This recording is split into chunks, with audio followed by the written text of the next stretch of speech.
Good Saturday evening. It's Joe Smith. Joe Smith's got some more news for you.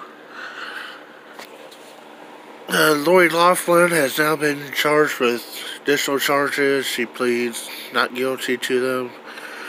Meanwhile, almost everyone else involved has taken plea deals in which they served less than 2 weeks in jail.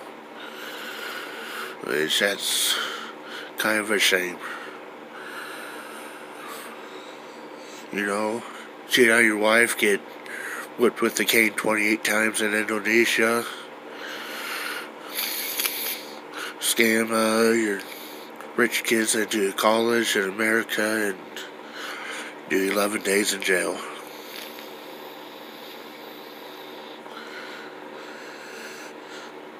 Keystone Pipeline has spilled over 350,000 gallons of crude oil in North Dakota.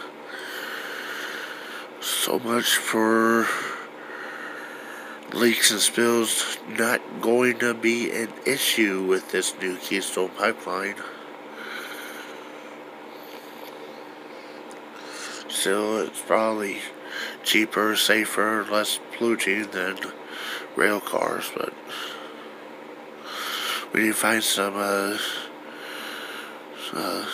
innovate some with hydrogen fuel cells and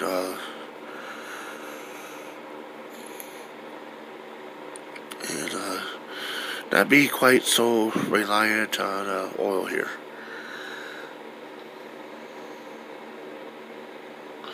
Oklahoma, this summer passed a law to allow permitless, open, and concealed carry, constitutional carry, just like here in Arkansas and Missouri. That law just went into effect. So you can now carry, open, or conceal without a permit in Oklahoma, as well as most of the rest of the free states of the country. Except for, well, New York and Chicago and California, of course, where we need to build a wall around them places.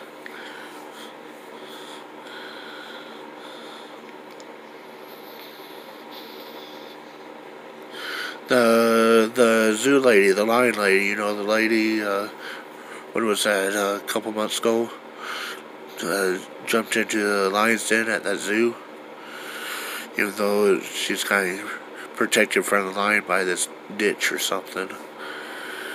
But I guess police are still looking for her, want to talk to her. So, if you see a crazy lady jumping in a lion's den, report her to the police. They're looking for her.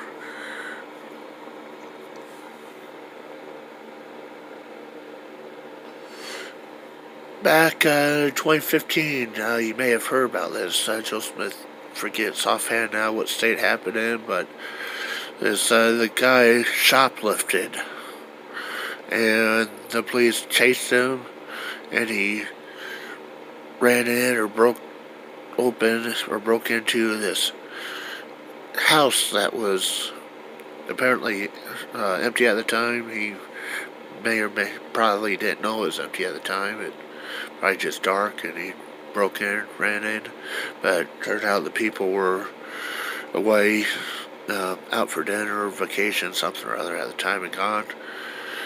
Well, he barricaded himself into the house, a shoplifter, and police and the shoplifter shot at each other for like 19 hours, and the police, they have like a tank come in, and they drove the tank through the wall of the house, and sprayed tear gas all over in the house, and shot holes all over through the walls and windows from outside, and a neighbor's house got $70,000 damage. This house was like a $600,000 house. Their insurance, homeowner insurance, actually paid like $345,000, something like that, which the homeowner's lawyer said he was kind of surprised they paid anything, because insurance pays for, like, fires and floods and trees falling in the house, not police shooting it up. But they ended up, the house was so badly damaged, and then plus he lost a lot of personal belongings inside, that they ended up having to tear the whole house down. The next door neighbor got zero from his insurance company for all the damages to his home. But the homeowner sued the city and the police department for destroying his $600,000 house over a shoplifter. And the judge, it went to federal court, and the federal judge ruled that the city and the police owe the homeowner nothing. So now the homeowners, what money he did get for the insurance, he spent a chunk of that on legal fees and going to court, and now he's gained nothing out of the court deal after losing a $500,000 house, and had to go live with friends or relatives. Kids had to change schools because of it, over police chasing a shoplifter.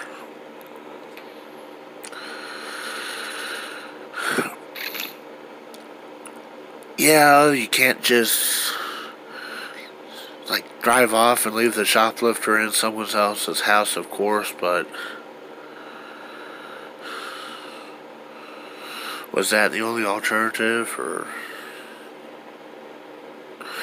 I mean,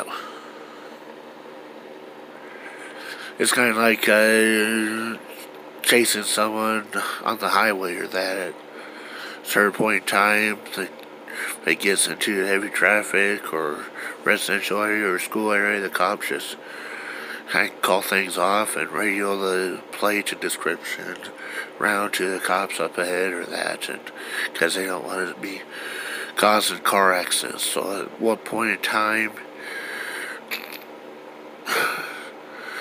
do you just kind of call the standoff off, or that, or is there a better way to get the guy out of the house other than driving a tank through it?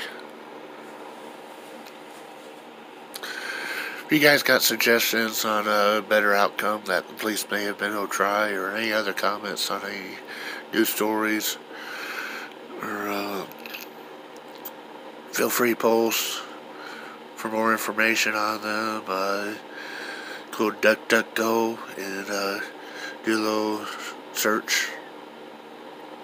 If you can't find the story, post a comment, and Joe Smith will try to look it back up and give you a link. Otherwise, hope everyone has enjoyed their Saturday. Stay tuned. Tomorrow night, Bear's going to be doing a live chat in the garage again. So, look forward to seeing you guys over at the Bear's garage tomorrow night. This has been the news with Joe Smith. Have a good weekend.